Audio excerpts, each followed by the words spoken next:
Hey everyone, welcome back to another tech video. In this video, I'm going to show you how you can fix the problem if your Telegram app is not working properly on your iPhone or iPad. So how can you solve that?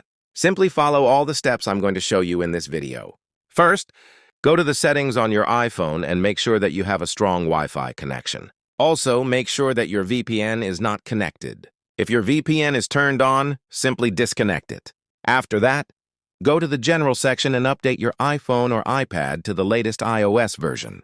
Then scroll down, find Transfer or Reset iPhone, tap on Reset, and select Reset All Settings from there. Once that's done, go back to Settings, then open iPhone Storage. Scroll down and find the Telegram app. Tap on it, then select the option Offload App. After it's offloaded, tap again to reinstall it from the same section. After completing all these steps, your problem should be fixed. If the issue still continues, simply uninstall the Telegram app completely and reinstall it from the App Store.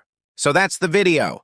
Make sure you like the video and subscribe to our channel for more tech-related content.